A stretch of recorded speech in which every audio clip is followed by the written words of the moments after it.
We have not given them a pathway to citizenship. This should be a pathway. You ought to open up your opportunities. We should across the board in the military. So his concept is we want to make sure we give the people who come to this country illegally a way to become citizen. What's the best way to do that? Have them fight in the military. ¿Qué estado te irías? Oregon. Oregon, ¿tú? Chicago, ¿tú? Chicago. Chicago, ¿tú? Chicago. ¿Tú? Chicago. ¿Tú? Chicago. ¿Tú? Chicago. We saw recently in New York, and this is how bad it's become. Listen carefully. We saw in New York where 2 police officers got absolutely brutalized by illegal immigrants.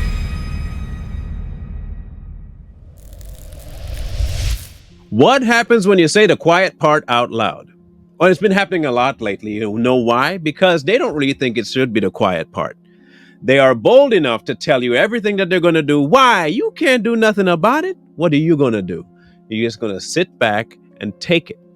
Well, recently, one such senator said something that you need to hear. Dick Durbin.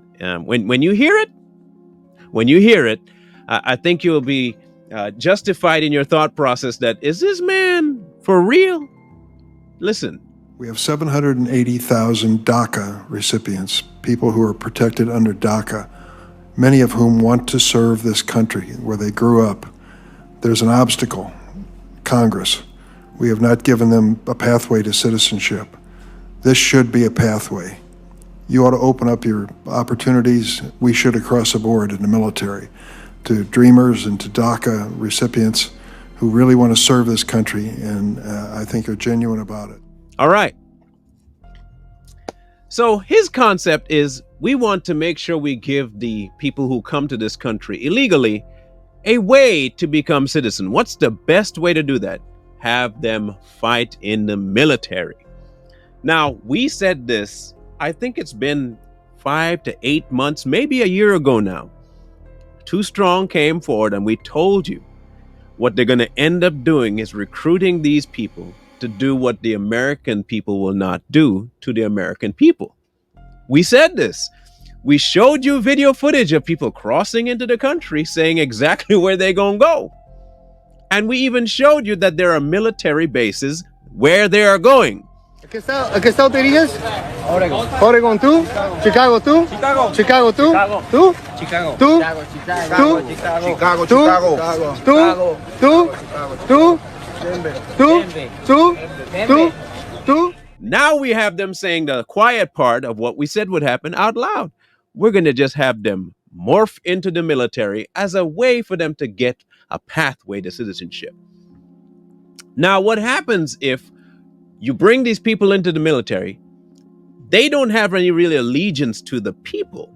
They have allegiance to the people that put them in the military. And where a normal American citizen serving in the military would refuse to do something, these guys may not refuse. It is setting something up, and I'm not going to tell you what, because, heck, we don't really know. We can assume. And what I'm going to assume it's going to set up is a way for them to gain control over you when you don't want to comply with something they are pushing. Now, for a long time, and long time meaning since 2000, about 10, 11, we have seen a gradual slipping away of our freedoms. And some of the times we're actually just going to give it away because we want what we consider security, but at the expense of needing security. I'll tell you what I mean by that. You see, with freedom comes the ability to have what you want. But when you give away that ability for the sake of freedom, you lose freedom. Because you can no longer have the things you want because that's now under restriction in order to save what you can't have. You see how nonsensical it is? It may not make sense to you when I say it like that, but that's exactly what happens. I will take away some liberties from you under the guise of giving you liberties.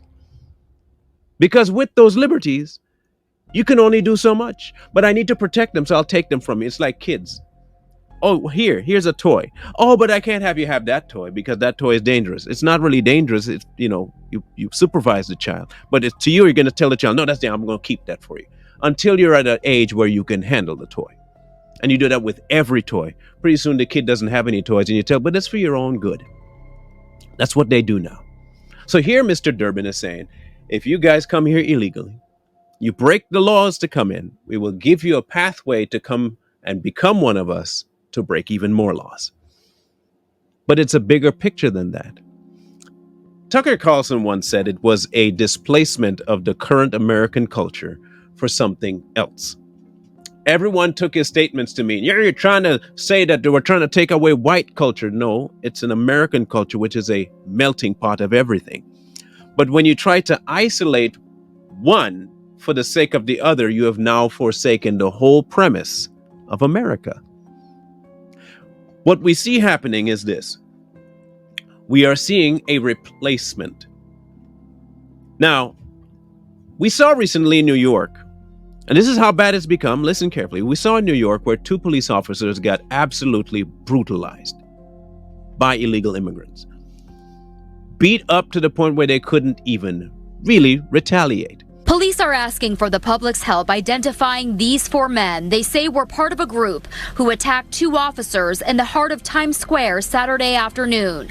Surveillance video provided by the NYPD shows the front of a migrant shelter at 220 West 42nd Street. Police say officers were trying to disperse a disorderly crowd when the 2 cops were assaulted. You have 8 people attacking a lieutenant and a cop, running up to them, trying to kick him. The NYPD says those arrested were a 19-year-old from Mississippi, a 19-year-old from a migrant shelter in Brooklyn, a 21-year-old from a shelter in Queens, a 24-year-old from a shelter on Jefferson Street in Brooklyn, and a 22-year-old. The question then becomes, why is it that the police couldn't do anything against them? But if it were a normal American citizen, they could have been shot. Have you not asked yourself by now, why? This is coming to a head where they're going to have us replaced by people who have been given something and want something in return. This is what this is. We're going to bring in people that need us more than the American people need us, because the American people are starting to wake up to our misdeeds and they no longer see us as necessary. We can't have that. We need to maintain our power. So what we're going to do, bring in a whole new version of people, different kinds that need us. They want what we have, and we will give them for the nominal fee of servitude. Now, it's no different. It is really no different than when the welfare scheme popped in. It isn't. It's no different. I'll give you something for your allegiance to my cause. In this case, you need to be a citizen. Forget the line, join the military, do what we say, and we'll give it to you. The far-reaching implication is that before too long, the ones that don't want to do what the government says will be thrown to the side for the sake of somebody who will. And when that person comes in, they don't have allegiance to you or what you represent. And they will do exactly what is required of them to get their end goal. They used to call that quid pro quo, but who's really counting? So what's our role in all of this? You don't have one. I'm sorry to tell you, you don't got a role. This is bypassing you altogether. They've taken away the one thing that you could have done to stand up, which is fight for your country. Now, if you fight for your country, you know what you're going to be branded? I think you know what you're going to be branded. You're no longer a patriot. There's no such term anymore. Now, you're either a patriot to the system or you're a defector. And I think a lot more of us are going to be branded as defectors. The question is, are you ready to be branded as such? And when they do come knocking at your door to gain their citizenship, are you going to give it to them or are you going to resist?